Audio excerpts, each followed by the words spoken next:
দোরগড়ায় ভোটের উত্তাপ, রায়গঞ্জে জনসংযোগে বিজেপি প্রার্থী কৌশিক চৌধুরীর জয়ের আত্মবিশ্বাস। ২৬শে বিধানসভা ভোটকে সামনে রেখে দোরগোড়া এলাকায় ক্রমশই চড়ছে নির্বাচনী পারদ। বিভিন্ন রাজনৈতিক দল নিজেদের অবস্থান মজবুত করতে মাঠে নেমেছে জোর কদমে। প্রচার, জনসংযোগ, সভা, মিছিল সব মিলিয়ে জমে উঠেছে ভোটের লড়াই। এই আবহেই মঙ্গলবার রায়গঞ্জের ফরেস্ট মোড় এলাকায় জনসংযোগ ও ভোট প্রচারে অংশ নেন বিজেপি প্রার্থী কৌশিক চৌধুরী। এদিন তিনি দলীয় কর্মী সমর্থকদের সঙ্গে নিয়ে এলাকায় বাড়ি বাড়ি গিয়ে প্রচার করেন এবং সাধারণ মানুষের সঙ্গে সরাসরি কথা বলেন। স্থানীয় বাসিন্দাদের সমস্যার কথা শোনার পাশাপাশি তিনি তাদের পাশে থাকার আশ্বাস দেন। প্রচারের সময় বিজেপি প্রার্থীকে ঘিরে কর্মী সমর্থকদের উচ্ছ্বাস চোখে পড়ার মতো ছিল। এলাকার বিভিন্ন অংশে সাধারণ মানুষের মধ্যেও আগ্রহ লক্ষ্য করা যায়।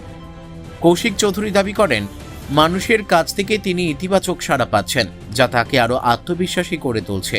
তিনি আরও বলেন, এই এলাকার উন্নয়ন, কর্মসংস্থান বৃদ্ধি এবং পরিকাঠামোর উন্নতি আমাদের মূল লক্ষ্য। সাধারণ মানুষ পরিবর্তন চাইছেন এবং সেই পরিবর্তনের পক্ষে রায় দেবেন বলেই আমরা আশাবাদী। আসন্ন ভোটকে ঘিরে রাজনৈতিক মহলে উত্তেজনা তুঙ্গে, আর তারই মধ্যে প্রতিদিনই বিভিন্ন দলের প্রচারে বাড়ছে গতি। এখন দেখার শেষ পর্যন্ত ভোটের ময়দানে কার ঝুলিতে যায় জয়ের মুকুট। কোথা থেকে কি অবধি প্রচার করছে? আজকে আমি রায়গঞ্জ ফরেস্ট মোড়, সেখানে সকালবেলায় প্রচুর মানুষ আসেন চা খেতে, প্রাতঃভ্রমণে আসেন।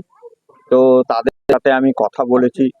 তাদের যে বিভিন্ন সমস্যা বর্তমানে পশ্চিমবঙ্গে সরকারের যে চলছে, সেই সরকারের কারণে, এই সরকার চলার কারণে তাদের যে বিভিন্ন রকমের সমস্যা আছে, যেমন অনেকে আমাকে অভিযোগ করেছেন যে তাদের সন্তানের চাকরি হয়নি, কারো কারো সন্তানের চাকরি কোর্টে ঝুলে আছে।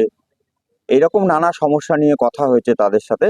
তো সেই বিষয়ে আলোচনা হয়েছে।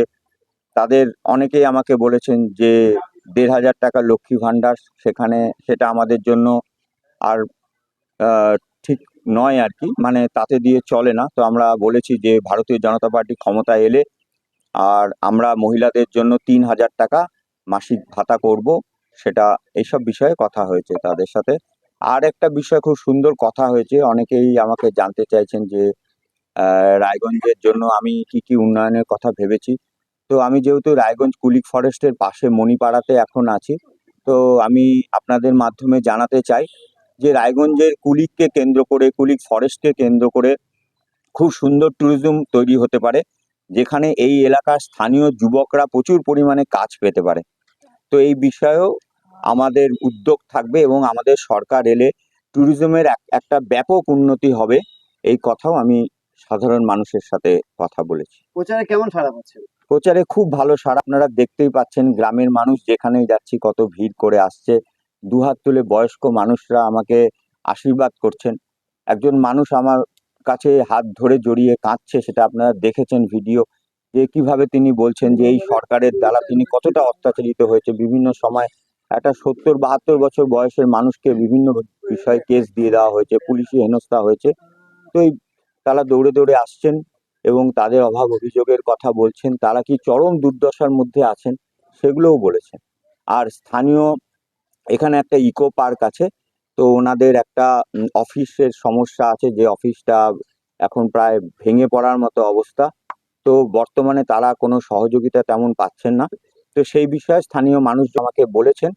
তো আমি ওনাদেরকে আপনাদের মাধ্যমে নিশ্চিত করতে চাই যে আমাদের সরকার তাদের এই বিষয়টা নিয়ে গম্ভীরভাবে ভাববে এবং খুব গুরুত্ব সহকারে বিবেচনা করে যথোপযুক্ত ব্যবস্থা আমরা গ্রহণ করব। রায়গঞ্জ থেকে রামকৃষ্ণ দাসের রিপোর্ট, কুলিক নিউজ।